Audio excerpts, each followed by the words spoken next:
وننزل من القرآن ما هو شفاء ورحمة للمؤمنين ولا يزيد الظالمين إلا خسارا। সুন্নাহ অনুযায়ী চিকিৎসা নিয়ে তার স্বামীকে রক্ষা করেছে এবং ধীরে ধীরে তার স্বামী সুস্থ হয়েছে। এর জন্য সম্মানিত ভাই এবং বোনদেরকে বলি, আপনারা কোনো ভুল পথে পরিচালিত হয়ে কোনো তান্ত্রিক, কবিরাজ, জাদুঘরের কাছে যাবেন না। এতে হিতে বিপরীত হতে পারে। ঠিক যেভাবে অসাধু ডাক্তারের কাছে গেলে চিকিৎসা নিলে উপকারের বিপরীতে খারাপ হতে পারে, তো তান্ত্রিক, কবিরাজ, জাদুঘরের কাছে বা নিকটে গেলেও। আসসালামু আলাইকুম ওয়া রাহমাতুল্লাহ। পরম করুণাময়, অতি দয়ালু আল্লাহর নিকট আপনাদের সুস্বাস্থ্য ও মঙ্গল কামনা করে ভিডিওটি শুরু করছি। পূর্বেই বলেছিলাম, স্বামী স্ত্রী একে অপরকে ভালোবেসে মহব্বত করেও বশে আনার জন্য কোনো তান্ত্রিক, কবিরাজ, জাদুকরের নিকট যাবেন না। এতে হিতে বিপরীত হতে পারে। যদিও আপনার ইচ্ছা এবং নিয়ত ভালো, তবে এই পন্থায় করা যাবে না। হ্যাঁ, যদি এরকম হয় স্বামী স্ত্রী দুইজনের মধ্যে কেউ পরপুরুষের প্রতি আসক্ত হয়ে গিয়েছে, অথবা সে তার স্বামীকে বা স্বামী তার স্ত্রীকে রেখে ভিন্ন কোনো জায়গায় শান্তি খোঁজার চেষ্টা করে, সেই ক্ষেত্রে সহিহ কোরআন এবং সুন্নাহর মাধ্যমে পন্থা অবলম্বন করা দোষের কিছু নয়। তবে এছাড়া স্বামী স্ত্রী একে অপরকে কখনোই বশে আনার জন্য কোনো তান্ত্রিক, কবিরাজ, ওজা, বেদ এদের কাছে যাবেন না। হিতে বিপরীত হয়ে যায় অনেক সময়। আস-সারিমুল বাত্তার ফি তাসাদ্দি লিস-সাহারাতিল আশরার, এই বইয়ের মধ্যে সম্মানিত লেখক একটি ঘটনা উল্লেখ করেছে আরবের।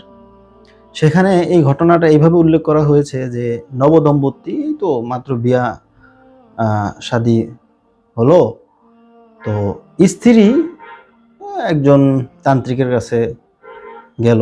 যাওয়ার পরে বলল আর কি, যে তার স্বামী যাতে কোনো মেয়ের দিকেই না তাকায়, একমাত্র তার দিকেই খেয়াল রাখে এবং তার দিকেই ঝুঁকে। এছাড়া যত মেয়ে সবার প্রতি তার যাতে অনাগ্রহ, তারপরে অনিচ্ছা সৃষ্টি হয়। তো তান্ত্রিক, জাদুঘর জাদু করলো, ওইভাবে তার স্বামীকে বশে আনার জন্য ব্যবস্থা দিল।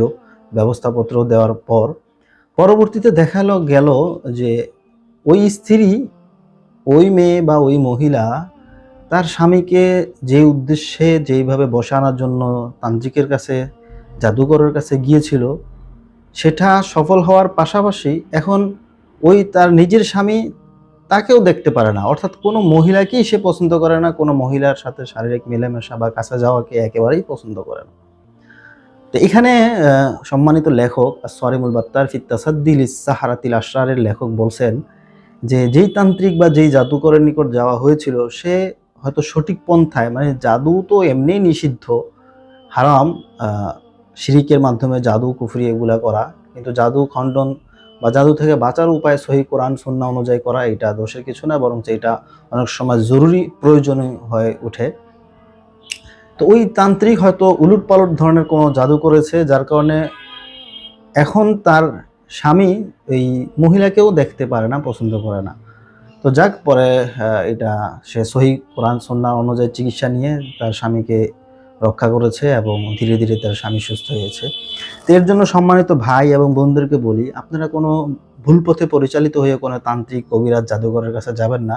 এতে হিতে বিপরীত হতে পারে। ঠিক যেভাবে অসাধু ডাক্তারের কাছে গেলে চিকিৎসা নিলে উপকারের বিপরীতে খারাপ হতে পারে, তো তান্ত্রিক, কবিরাজ, জাদুঘরের কাছে বা নিকটে গেলেও এরকমটা হতে পারে। আল্লাহ তাআলা আমাদেরকে বোঝার তৌফিক দান করুক। মৌলিক কথা হলো, নিজে স্বামী স্ত্রী একে অপরকে বশে আনার জন্য কোনো জাদু বিদ্যার আশ্রয় নেবেন না। হ্যাঁ, যদি স্বামী এবং স্ত্রী দুইজনের মধ্যে কেউ অন্য কারো প্রতি আসক্তি হয়ে যায়, সেই ক্ষেত্রে যারা সহিহ কোরআন দিয়ে, সহিহ হাদিস এবং কোরআন দিয়ে চিকিৎসা দেয়, তাদের ধারস্থ হবেন এবং সমাধান করার চেষ্টা করবেন। আল্লাহ তাআলা আমাদের মঙ্গল করুক। আসসালামু আলাইকুম ওয়া রাহমাতুল্লাহ।